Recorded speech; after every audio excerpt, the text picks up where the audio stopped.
الحمدللہ الحمدللہ وکفا والصلاة والسلام علی من لا نبی بعدہ اما بعد بسم اللہ الرحمن الرحیم کنتم خیر امت اخرجت للناس تأمرون بالمعروف وتنہون عن المنکر صدق مولانا العظیم وصدق رسولنا بلاغ المبین۔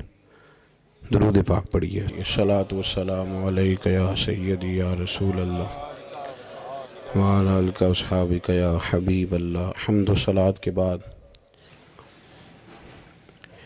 صوفیاء ہوں، علماء ہوں، بزرگان دین ہوں، ایک موٹا سا مقصد قرآن پاک نے دیا ہے۔ مقصد یہ بیان فرمایا ہے کہ تم بہترین امت ہو، اخرجت للناس، تمہیں لوگوں کے بھلے کے لیے پیدا کیا گیا ہے۔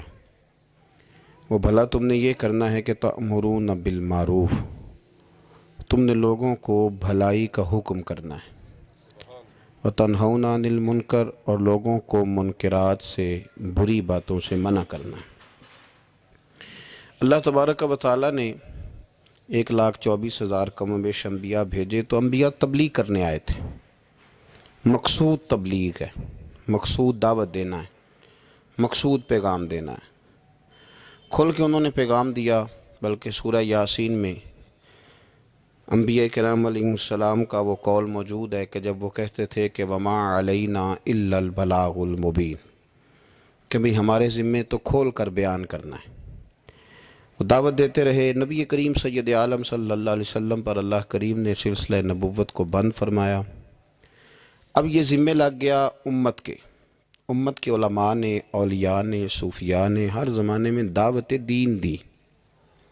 ایک ہی مقصد ہے، صرف دعوت دین دینا، فقط ایک مقصد، اس کے علاوہ کوئی دوسرا نہ مقصود ہے نہ اس کی کوئی ضرورت ہے۔ دعوت دین صوفی اپنی تکمیل کرتا ہے، اللہ سیکھتا ہے۔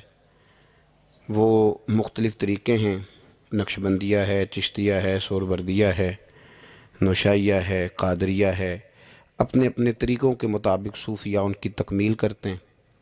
پھر جب وہ مکمل ہو جاتا ہے، مکمل ہونے سے مراد یہ کہ اس کے جو رذائل ہوتے ہیں وہ دور ہو جاتے ہیں، فضائل شروع ہو جاتے ہیں، جھوٹ نکل جاتا ہے، بدی نکل جاتی ہے، بد نگاہی نکل جاتی ہے، حرام کھانا اسے تکلیف دیتا ہے۔ وہ نبی کریم علیہ الصلاۃ والسلام کے طریقہ مبارکہ کو پسند کرنے لگتا ہے۔ اب اس کے ذمے لگا دیا جاتا ہے، جس کا نام خلافت بھی ہے، دعوت و ارشاد بھی ہے۔ اب وہ آگے نکلتا ہے، دین کا پیغام دیتا ہے۔ باقی پھر آپ کو پتہ ہے کہ رش جب میلہ بہت بڑا ہو جائے تو اس میں کون کون کہاں سے آ کے کس کس روپ میں شامل ہو گیا پتہ کوئی نہیں چلتا۔ اب مسلمان ہیں 1.25 ارب کے قریب، تو کسی طرح کوئی جہالت کرنے لگ گیا، کوئی نئی رسم لے آیا، کوئی غلط طریقہ اختیار کر گیا، تو راشی بہت زیادہ ہے، تو کیا پتہ چلے گا کہ کسی نے کیا بنا لیا۔ باقی تصوف کا، طریقت کا، معرفت کا ایک ہی طریقہ تھا کہ لوگ گمراہ ہوتے تھے۔ اور حضور غوث پاک رضی اللہ تعالیٰ عنہ کی آپ کتابیں پڑھیں نا، تو آپ نے رافضیوں کے خلاف بھی لکھا ہے۔ اب تو کچھ بیچارے ایسے بھی صوفی ہیں نا جو کہتے ہیں کسی کو برا نہیں کہنا چاہیے، بلکہ ایک صوفی صاحب سے میری ملاقات ہوگی تو کہنے لگے کافر کو بھی کافر نہیں کہنا چاہیے، تو میں کہوں مسلمان کہہ لیے، پھر کافر کو کیا کہنا ہے جی؟ کافر کو بھی انہوں کی آکھیے، پھر آپ بتا دیں۔ قل یا ایہا الکافرون، اللہ فرماتے ہیں کہ محبوب آپ کہہ دیں او کافرو۔ تو جب قرآن کہتا ہے کہ کافر کو کافر کہو، تو کافر کو کافر ہی کہنا ہے، اسے مومن تو کہا نہیں جا سکتا، نہ وہ مومن ہے۔ میری بات کی سمجھ آ رہی ہے آپ حضرات؟ تو حضرت غوث پاک رضی اللہ تعالیٰ عنہ کی آپ کتابیں دیکھیں تو آپ نے باقاعدہ جو لوگ صحابہ کی بے ادبی کرتے تھے نا ان کے خلاف لکھا ہے۔ اس زمانے میں ایک فرقہ تھا جبریہ اور قدریہ، وہ تقدیر کو نہیں مانتے تھے، صرف تقدیر کے منکر تھے، باقی نماز بھی پڑھتے تھے، روزہ بھی رکھتے تھے، زکوٰۃ بھی دیتے تھے، حج بھی کرتے تھے۔ کس کو نہیں مانتے تھے؟ وہ جو تقدیر ہے نا کہ اللہ نے لکھ دیا ہے رزق بھی نصیب بھی، اس کے منکر تھے۔ تو حضور غوث پاک نے باقاعدہ ان کے خلاف تحریریں لکھیں، تقریریں فرمائیں۔ حضرت عبداللہ ابن عمر رضی اللہ تعالیٰ عنہ سے کسی نے کہا کہ حضرت صاحب وہ فلانا بندہ ہے، ساری دین کی باتیں مانتا ہے، صرف تقدیر کو نہیں مانتا۔ تو آپ فرمانے لگے اگر بیمار ہو گیا تو پتہ لینے نہیں جاؤں گا، مر گیا تو جنازہ پڑھنے نہیں جاؤں گا۔ اس لیے کہ دین کے ہر جز پر ایمان لانا دین ہے، کسی ایک کا بھی انکار ممکن ہے۔ تو یہ ہے کہ ہمارے بزرگان دین نے فتنے روز پیدا ہوتے تھے، انہوں نے اس کے خلاف جہاد کیا، کوشش کری، محنت کی۔ اعلیٰ حضرت بریلوی رحمۃ اللہ علیہ کے زمانے میں لوگ پیدا ہو گئے، انہوں نے بڑی بڑی عجیب باتیں سرکار کی ذات کے بارے میں کرنی شروع کر دیں۔ اگر اسی طرح کے صوفی ہوتے جس طرح کے صوفی پائے جاتے ہیں، کسی کو کچھ بھی نہیں کہنا، تو ٹھیک ہے، جو مولوی اپنی کتاب میں لکھ رہا تھا کہ نبی پاک کا علم جانوروں پاگلوں کی طرح، اس کو لکھنے دیتے، کسی کو کچھ کہنا تو ہے ہی نہیں، لکھنے دیتے، وہ بالکل چھٹی تھی۔ تو اعلیٰ حضرت نے جہاد کیا، ان کے خلاف لکھا۔ جب کسی نے کہا کہ حضور کے بعد بھی نبی آئے تو فرق نہیں پڑتا، تو اعلیٰ حضرت فرمانے لگے آئے کیوں، ہمیں ضرورت کیا ہے، یہ لفظ آپ نے کیسا بولا، کیسے آئے؟ ہمارے بزرگوں نے اس دور کے تقاضوں کے مطابق جہاد کیا۔ ایک سنگی مجھے ایک دن پوچھنے لگے، پیار سے لوگ کئی سوال پوچھتے ہیں، سارے بندے تنقید کے طور پہ نہیں پوچھتے۔ انہوں نے کہا جی یہ صوفی کا کیا کام ہے کہ فوٹو کھچائے، صوفی کا کیا کام ہے اس کی ویڈیو بنے، وہ تو طریقت تصوف والا آدمی ہے۔ تو میں نے کہا میرے بھائی آپ بات کو سمجھیں، صحابہ کرام نے کوئی کتاب نہیں لکھی تھی، اس لیے کہ قرآن کافی تھا اور حدیث، چونکہ ان کے زمانے میں نہ جبری آئے، نہ قدری آئے، نہ رافضی آئے، نہ ناسبی آئے، نہ خارجی آئے۔ آپ کو پتہ ہے حضرت علی کے زمانے میں ایک گروہ اٹھا تھا، پورا گروہ مولا علی کے زمانے میں خارجیوں کا، بہترین کلمہ پڑھتے تھے، تگڑی نمازیں پڑھتے تھے، پر ہزاروں بندے حضرت علی نے قتل کروائے تھے۔ رش زیادہ ہوتا ہے تو غلط لوگ بھی شامل ہو جاتے ہیں۔ مجھے بتائیں کہ آپ بیج نہیں ڈالتے تو پھر بھی فصل کے ساتھ جڑی بوٹی اگ آتی ہے کہ نہیں؟ تو موج کرنے دے، اس کو بھی آ گئی ہے تو کاٹتے کیوں ہو؟ وہ اس لیے کاٹی جاتی ہے کہ اصل فصل کا وہ پھر نقصان کرتی۔ تو حضرت علی نے وہ قتل کرائے، لوگ وہ کرانے پڑے، ورنہ وہ خرابی کر رہے تھے۔ اب صحابہ نے کوئی کتاب نہیں لکھی، لیکن بعد میں جب حالات خراب ہوئے، جبری آئے، قدری آئے، ناسبی آئے، خارجی آئے، تو غوث پاک نے بھی کتابیں لکھی، محدث ابن الجوزی نے بھی کتابیں لکھی، شیخ شہاب الدین سہروردی کی عوارف المعارف آپ دیکھیں، تصوف والوں نے، طریقت والوں نے کتابیں لکھی، ان لوگوں کا رد لکھا۔ آج ہمارا زمانہ جب آیا ہے نا، تو اس زمانے کے اندر لبرل لوگ بیٹھ گئے ہیں ٹی وی پہ، لبرلزم کا دور ہے، یہ دور اصل میں لبرلزم کا دور ہے۔ اس میں یہ جو آپ کو تھوڑا بہت محسوس ہوتا ہے نا کہ بعض جگہ علماء کے آپس میں اختلافات ہو رہے ہیں، تو یہ ویسے سب کے ہی ہوتے ہیں، دکانداروں کے بھی ہوتے ہیں، دنیا داروں کے بھی، ان جیوے کہ اپنی گل کوئی نہیں کردا جی، اپنی گل کوئی بندہ اپنی بات نہیں کرتا، کیونکہ اپنی طرف اس کی نظر نہیں نہ ہوتی، نظر سامنے ہوتی ہے، تو سامنے والے کی بات کرنا بھی ویسے بھی ایزی ہوتا ہے۔ تو اسی طرح مولوی بھی، میں بھی کہتا ہوں کہ سیاستدانوں نے بیڑا گرک کر دیا ہے، کیونکہ میری بھی نظر سامنے ہے، اپنے اوپر تو ہے ہی نہیں۔ تو میرے بھائی، ہمارا جو دور ہے نا، اس دور کے اندر لوگوں نے ٹی وی پہ بیٹھ کے، میڈیا پہ آ کے کہنا شروع کر دیا کہ اسلام تو کوئی سختی نہیں کرتا، عورتیں بلا حجاب بھاگیں، گلیوں میں آئیں، جو مرضی کریں۔ نے کہنا شروع کر دیا کہ اسلام جو ہے وہ کوئی معاذ اللہ تعالیٰ کسی کو پابند نہیں کرتا، وہ جو مرضی کرے۔ لوگ دین کا نام لے کے دین کا حلیہ بگاڑنے لگے۔ پینٹ شرٹ والے مولوی آ گئے مارکیٹ میں، پینٹ شرٹ والے، بڑا حالات خراب ہونے لگے۔ تو اب مجبوری ہے کہ جس طرح کا دور ہوگا، جہاد بھی اسی طرح کا ہوگا۔ سرکار نے تلوار سے جہاد کیا ہے، توپ کوئی نہیں چلائی۔ اب آپ کہیں جی آپ توپ کیوں، آپ بندوق کیوں چلا رہے ہیں، حضور کی سنت کے مطابق چلیں۔ تو میرے بھائی، تب تلوار سے لڑائی ہوتی تھی، اب توپ سے ہوتی۔ اب دور ہے میڈیا کا، کوئی میڈیا پہ اعتراض کرے گا تو اسے جواب بھی میڈیا دے گا، اس کے مطابق آپ چلیں گے۔ تو صوفیاء کو بھی یہ استعمال کرنا پڑا۔ تو یہ باتیں آپ سمجھیں، صوفیاء کا ایک ہی مقصد ہے۔ ہمارے زمانے میں نا جو کام نہیں نہ ہو رہا وہ دین کی دعوت ہے۔ کیوں بھلا؟ اس لیے کہ لوگ تنقید کرتے ہیں، ہر بندے پہ ہی کرتے ہیں۔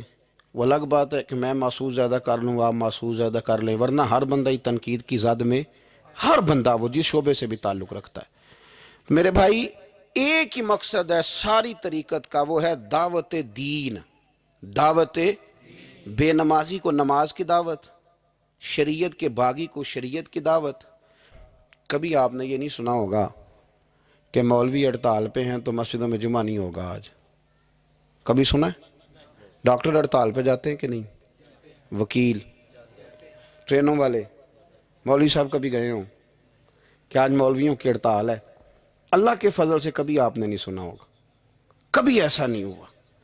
اور میں آپ کو بتاتا ہوں، میرا مسجد سے تعلق ہے، اتنی پریشانی کسی بندے کو نہیں ہوتی جتنی مسجد کے امام کو ہوتی ہے کہ یار میں جا رہا ہوں، جماعت کون کرائے گا؟ یقین کریں، وہ بندہ ڈھونڈتا ہے، محنت کرتا ہے، تلاش کرتا ہے، کسی کے ذمے لگاتا ہے، چابیاں دیتا ہے۔ مجھے پتہ ہے نا جی، اور یہ دلچسپی ہے، یہ شوق ہے، یہ ذوق ہے، اس کو آپ سمجھیں۔ دعوت دین علماء دے رہے ہیں، صوفیاء دے رہے ہیں۔ کسی بھی بندے کو آپ ٹٹول کے دیکھ لیں، یار ماشاءاللہ داڑھی شریف رکھ لی ہے، تو کہے گا یار میں لاہور گیا تھا، ایک علامہ صاحب کی بات سنی، بس میرے دل پہ لگ گئی۔ ہو سکتا ہے اسے نام بھی نہ یاد ہو۔ تو یہ دعوت دین ہو رہی ہے تو بات آگے بڑھ رہی ہے نا۔ آج بھی کوئی سوشلزم کا ماننے والا، کوئی لبرل آدمی، کوئی کسی قسم کا بندہ مارکیٹ میں آ کے دین پہ اعتراض کرتا ہے۔ میں تھوڑے دن پہلے سائی والے کی یونیورسٹی میں گیا تو ایک بچہ کہنے لگا کہ پیر صاحب میں نے بات کرنی ہے تو آپ نے مجھے گستاخ کہنا ہے، تو اگر آپ نے گستاخ ہی کہنا ہے تو میں نہیں کرتا۔ تو آپ بتا دیں۔ میں نے کہا نہیں، آپ بات کریں، میں آپ کو گستاخ نہیں کہتا۔ کہنے لگا جی نبی پاک صلی اللہ علیہ وسلم کے زمانے میں غلامی ختم کیوں نہیں ہوئی؟ چاہیے تھا حضور کہتے آج کے بعد کوئی غلام نہیں، ختم کر دیتے، ختم کیوں نہیں ہوئی؟ بکتے رہے غلام، بلکہ حضرت علی کے زمانے تک غلام بکتے رہے۔ تو آپ کے پاس کیا جواب ہے؟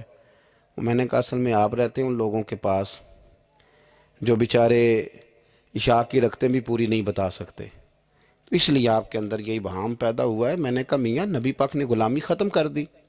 کہنے لگا جی نہیں، یہ میرے پاس ابن اسحاق کا والا ہے، ابن حشام ہے، فلانی کتاب ہے، فلانی کتاب ہے۔ میں نے اسے کہا بچے آپ سمجھے نہیں، نبی کریم علیہ السلام نے نا غلامی کو اتنی عزت دے دی تھی کہ غلامی غلامی رہ ہی نہیں گئی تھی، غلامی غلامی رہی نہیں۔ تو جب کسی چیز کا نام ہی ختم کر دیا جائے، اس کا وہ عہدہ ہی ختم۔ یہ جو لوگ تھوڑے سے اداروں سے انسلاک رکھتے ہیں وہ سمجھتے ہوں گے کہ سیٹ ہی اگر ختم کر دی جائے کوئی، تو اس سیٹ پر جو بندے موجود بھی ہوں تو وہ سیٹ ہی نہیں، سیٹ ہی کوئی نہیں۔ حضور نے دیکھے نا، حضرت ابو ذر غفاری فرماتے ہیں میں اپنے غلاموں کے بارے میں بڑا سخت تھا، لوگ مثال دیتے تھے کہ اگر پھر تمہارا وہی حال کریں جو ابو ذر اپنے غلاموں کا کرتا ہے۔ فرماتے میں جب کلمہ پڑھنے آیا تو بڑی نصیحتیں حضور نے فرمائیں، تو جب میں واپس جانے لگا تو ایک آواز دی، میں واپس لوٹا تو فرمایا ایک بات کا خیال رکھنا۔ یا رسول اللہ وہ کون سی؟ فرمایا اپنے غلاموں کے ساتھ اچھا سلوک کرنا۔ تو فرماتے میں نے فوراً عرض کی حضور کس طرح کا سلوک کروں، کس طرح کا؟ تو یہ ابن ماجہ میں، ابو داؤد میں، نسائی میں، مسند احمد میں، کیا خوبصورت انداز ہے۔ یہ جو بڑے انسانی حقوق کی تنظیموں پہ بات کرنے والے نا، پورے یورپ میں شور مچانے والے، وہ بڑے حقوق بیان کریں گے، سیمینار کریں گے، چارٹر لکھا جائے گا، ڈبیٹ ہوگی، ایوان اقبال میں سیمینار ہوگا، فلانی جگہ ہوگا، کچھ پلے نہیں پڑے گا۔ میرے نبی کے 2 جملے، ختم ہو گئی ساری باتیں۔ رسول کریم علیہ السلام نے فرمایا جس طرح کا خود کھانا اس طرح کا غلاموں کو کھلانا، جس طرح کا خود پہننا اس طرح کا غلاموں کو پہنانا۔ ختم ہو گئی بات۔ او یار تھوڑا سوچے، میں نے بات کر دی، آپ نے سن لی، ذرا غور کرے۔ جس طرح کا خود کھانا، بلاؤ نا وہ حاجی صاحب جڑے بڑے نیک نے، جن دے کپڑے آپ پاندے نا، ملازم بھی انج دے ہی پاندا ہے۔ بلاؤ نا وہ سیٹ جو بڑی تقریریں کرتا ہے غریبوں کے حق میں، جس طرح کا خود کھاتا ہے غلام بھی اسی طرح کا کھاتا ہے۔ لیکن وہ عمل کرنے والے لوگ تھے، انہوں نے پھر عمل کر کے دکھایا۔ مولا علی شیر خدا کرم اللہ تعالی وجہ الکریم۔ ایک بات اور کر دوں، چلو آ گئی۔ حضرت علی کا ماننے والا جب مجھے جاہل ملتا ہے نا کوئی، کہتا میں حضرت علی کا ماننے والا ہوں، تو میں انہوں کہنا تیری مہربانی کسی درس گاہ داخل ہو جا۔ اتنے بڑے عالم کا ماننے والا اور تیرا حال کیا ہے؟ دیکھیں نا، میں کہوں او استاد جی کا شاگرد ہوں، تو بندے کہیں گے تیریاں گلہ تے نہیں پہ دس دیا۔ تھوڑی مہربانی کریں، جس سے کائنات نے علم لیا اور زمانے نے فیض پایا، ماننے والا اس کا ہو اور اسے دعائے قنوت بھی نہ آتی ہو، تو یہ کیا تماشا ہے؟ آپ دیکھیں نا، آپ کس بات کہاں کی ہے، سٹیٹس کہاں کا آپ بیان کر رہے ہیں، اور معیار آپ کا کیا ہے؟ بالکل جہالت کی بات کر دینا۔ اور بات مولا علی شیر خدا کا، حضرت علی المرتضیٰ کوفے میں نا اپنے غلام کو لے کے بازار تشریف لے گئے، کہنے لگے یار موسم آ گیا ہے، میرا دل ہے کہ کپڑے نہ خرید لیں قدر کے. اس نے کہا حضور چلیں. تو غلام کہتا ہے 2 جوڑے حضرت علی نے خریدے, ایک مہنگا ایک سستا. تو موٹی بات ہے, جو مہنگا ہے وہ آقا پہنے گا اور سستا ایسے ہی ہوتا ہے نا جی. چلو اور گل کرنے ہیں سادی, جلدی سمجھے جا جائے گی. جس جائیے دکاندار کو ویاہ تے کپڑے لین تے انہوں کہیدا ایک پان والے وکھا, پھر کہیدا ایک دین دوان والے وکھا. وہ دین دوان والے کہڑے ہوندے نے بھلا؟ جڑے پان والے نہیں ہوندے. دین دوان والے کہڑے ہوندے نے؟ ایک وہ دے جڑے پانے والے نے, ایک وہ دے جڑے دینے والے نے. یہ دینے والے وہ ہوندے نے جڑے پان والے, ہاں جی وہ والے دکھا. تو وہ دکاندار کے پاس جا کے حضرت مولا علی شیر خدا رضی اللہ تعالیٰ نے اس کے ساتھ بیٹھے, 2 جوڑے خریدے. غلام کہتا ہے جب واپس نکلے تو حضرت علی رضی اللہ تعالیٰ عنہ نے وہ دونوں جوڑے, چونکہ میں غلام تھا میں نے پکڑے ہوئے تھے, سمجھ لیں کہ وہ تھیلا کپڑوں کا میرے ہاتھ میں تھا. فرماتے ہیں شیر خدا کا گھر آ گیا, میرا بھی غریب خانہ آ گیا. اب ہم نے جدا ہونا تھا تو ڈیفینیٹ بات تھی, طے تھا کہ یہ پتلا جو ہے اور کم قیمت کا جوڑا میرا ہے. تو کہتے ہیں حضرت علی شیر خدا رضی اللہ تعالیٰ عنہ نے مجھے کہا کہ میرا جوڑا دے دو. تو میں نے وہ کپڑا جو مہنگا تھا وہ ان کی طرف بڑھایا, تو انہوں نے سستے کپڑے پہ ہاتھ ڈالا. فرمانے لگے یہ تیرا ہے. اور وہ پیر صاحب بھی ایسے کر سکتے ہیں ویسے کبھی کبھی, ہاں ان کے لیے بھی جائز ہے, کوئی منع ان کے لیے بھی منع. ہاں جی نذرانہ لینا بھی سنت ہے اور کبھی کبھی غریب مرید کو دینا بھی سنت ہے. یہ بھی سرکار کے دین میں بات موجود ہے. بلکہ حضرت شیخ شہاب الدین سہروردی سے کسی نے کہا نذرانہ کس کو کہتے ہیں؟ فرمایا امیر سے لے لینا اور غریب کو دے دینا, اسی کا نام نذرانہ ہے. حضرت مولا علی شیر خدا کے اس غلام نے جب مہنگا جوڑا اپنے پاس دیکھا اور سستا حضرت علی کی طرف دیکھا تو اس نے ایک جملہ کہا. پھر حضرت علی نے جواب دیا, یہ ہے شیر خدا کی تعویل. ہم نا جب بچوں کو سبق پڑھاتے ہیں نا مدارس میں, تو پہلے اعتراض قائم کرتے ہیں پھر خود اس کا جواب دیتے ہیں. تو 2 قسم کا جواب ہوتا ہے, ایک الزامی ہوتا ہے, ایک تحقیقی ہوتا ہے. کئی دفعہ ہمارے بچے مطمئن نہیں ہوتے, وہ کہتے ہیں جی میں نہیں مطمئن ہوا, جواب دوبارہ دیں. لیکن حضرت علی تھے نا, غلام نے اعتراض قائم کیا, اس نے ایک جملہ کہا, کہنے لگا حضور یہ سستا جوڑا مجھے دے, مہنگا آپ نے. فرمایا کیوں؟ کہنے لگا اس لیے کہ آپ آقا ہیں اور میں غلام ہوں. اب شیر خدا کا جواب سنے شیروں والا. فرمانے لگے نہیں میاں, مہنگا تو پہن اور سستا میں پہن. کہنے لگا کیوں؟ فرمانے لگے اس لیے کہ میں بوڑھا ہوں تو جوان ہے. میں بوڑھا ہوں تو جوان جو ہوتے ہیں وہ پہنے کپڑے اچھے اچھے مہنگے, میرا تو بڑھاپا ہے. وہ شخص کہتا ہے کہ میرے پاس اس بات کا جواب ہی کوئی نہیں تھا, کوئی جواب. اتنی بڑی بات کر دی. فرمانے لگے یہ مہنگا ہے, یہ جوان کوئی آدمی پہنے, میں بوڑھا ہوں. میں تو دعوت دین فقط مقصد صوفیاء کا. آج بھی دین کے حوالے سے جو تشریحات, آج نہ لوگ دین کے خلاف نہیں بولتے, کوئی بندہ آپ کو ایسا نہیں ملے گا, کوئی بھی. آج کے دور میں جو فتنہ ہے وہ ہے دین کی غلط تشریح کا فتنہ. غلط تشریح, ٹی ویوں پہ لوگ بیٹھ گئے, وہ تشریحات غلط کر رہے ہیں. ہر بندہ کہے گا نبی پاک نے اپنے جی دشمنوں کو معاف کیا, آپ کہتے ہیں گستاخ کو پھانسی دینی. ہر بندہ یہ, اور آیتیں پڑھ پڑھ کے سنائیں گے وَمَا أَرْسَلْنَاكَ إِلَّا رَحْمَةً لِّلْعَالَمِينَ. حالانکہ انہیں یہ نہیں پتا کہ رحمت للعالمین نبی نے فرمایا ہے کہ اگر کوئی شراب پیے گا تو ہم اسے کوڑے ماریں گے, اور حضور نے کوڑے مروائے ہیں. اپنی آنکھوں کے سامنے سرکار نے کوڑے مروائے ہیں. رحمت للعالمین نبی نے. جہاد کی بات آئی ہے تو فرمایا اب قتال ہوگا, اب کافروں کی گردنیں کاٹی جائیں گی. ہر چیز کا ایک وقت ہوتا ہے. غلط تشریحات, جی حضور نے اپنے بے ادب کو معاف کیا, تو میں نے کہا نبی پاک نے بے ادب کو معاف کیا, کسی صحابی نے حضور کے بے ادب کو معاف نہیں کیا. آپ دین کی تشریح کو سمجھیں.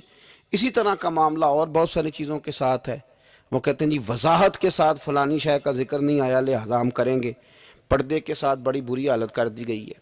عورتوں کا پردہ بالکل لوگوں نے, اور یہاں تک لوگ کہتے ہیں کہ جی چہرے کا پردہ ہی نہیں, دین میں تو آنکھیں نیچی کرنے کا حکم ہے. تو میں نے کہا ٹھیک ہے آپ آنکھیں نیچی کر لیں, کچھ کریں تو صحیح نا. اور مختلف قسم کی غلط تشریحات ہیں, توضیحات ہیں. کہتے ہیں جی پیر صاحب سے پردے کی کوئی ضرورت نہیں, اس لیے کہ پیر باپ کی جگہ پہ ہوتا ہے. باپ تو نہیں نہ ہوتا, جگہ پہ ہوتا ہے نا. مومنوں کی مائیں, قرآن کہتا ہے کہ یہ مومنوں کی مائیں ہیں. لیکن مومنوں کی ماں کے پاس جب ان کا بیٹا حضرت عبداللہ ابن مکتوم نابینا آئے تھے تو حضور نے فرمایا تھا عائشہ پردہ کرو.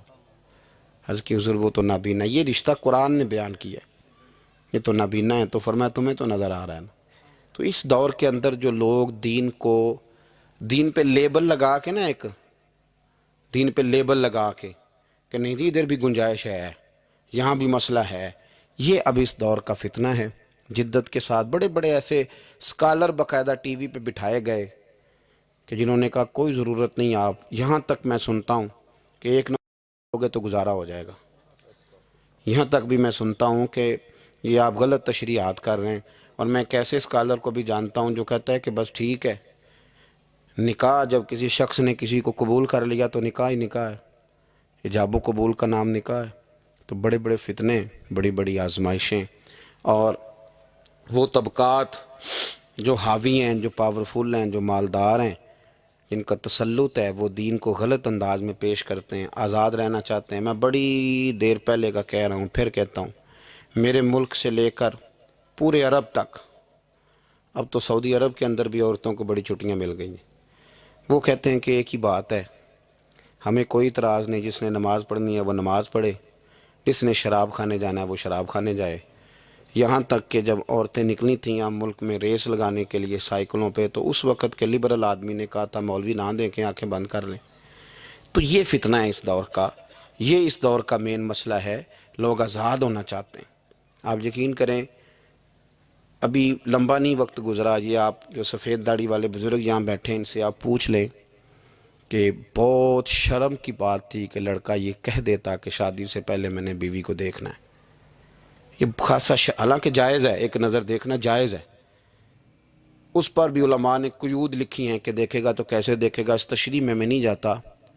لیکن اب وہی سارے لوگ، چار پیسے ان کے پاس آئے ہیں تو لڑکا لڑکی اکٹھے بیٹھ کے منگنی ہوتی ہے، ان کی میرج ہال میں سارا کچھ ہوتا ہے. ہندوؤں کے طریقوں کے مطابق انگوٹھیاں پہنائی جاتی ہیں، مہندیاں ہوتی ہیں، تماشے لگتے ہیں. یہ فتنہ ہے اس دور کا. تو اس دور کے صوفیاء اس فتنے کے خلاف اٹھیں گے، وہ جہاد کریں گے، وہ دین کا جو اصل چہرہ ہے وہ لوگوں کے سامنے پیش کریں گے. اسی کا نام تصوف ہے، اسی کا نام طریقت ہے، اسی کا نام پیری مریدی ہے، اسی کا نام اصلیت ہے کہ آپ دین پر کسی کو عمل کرائیں. اگر آپ دین پہ عمل نہیں کرا سکتے تو ٹھیک ہے، پھر جب میں نے یہ نعرہ لگایا کہ میں دیندار ہوں، تو ہو سکتا ہے میری میٹھی باتوں سے وقتی طور پر کچھ لوگ میرے جھانسے میں آ جائے، ہاتھ باندھ کے میرے پیچھے بھی چلنے لگیں، لیکن او پئیاں دس دیاں قبراں. 4 منٹ 4 دنوں کی بات ہے، پھر رب کریم پوچھ لے گا، پھر حساب بڑا لمبا ہے. تو اس لیے کوشش فرمائیں صوفیاء کے پیغام کو سمجھیں، دعوت دین دیں. جو آپ کا کلاس فیل ہے اس کو بھی دین کا پیغام دیں، جو ڈیوٹی آپ کے ساتھ کرتا ہے اسے بھی نماز کا درس دیں. ایک دوسرے کا بازو تھامیں. اور میں آپ کو بڑی ذمہ داری سے کہتا ہوں کہ کہنے سے بات بن جاتی ہے. آپ انشاءاللہ کسی کو کہیں گے نا مسجد چل، تو وہ چلے گا اللہ کے فضل. اس کی وجہ یہ نہیں کہ بات میں اثر ہوتا ہے، دین میں ویسے ہی بڑا اثر ہے. آپ دین کی بات کر دیں، اللہ تاثیر پیدا کر دیا کرتا ہے. آپ کہہ دیں تو انشاءاللہ ہو جاتا ہے. اللہ کے حضور یہ دعا ہے، اللہ کریم ہمیں اپنے بزرگان دین کے، صحابہ کبار کے، اہل بیت اطہار کے طریقوں کا مسافر بنائے.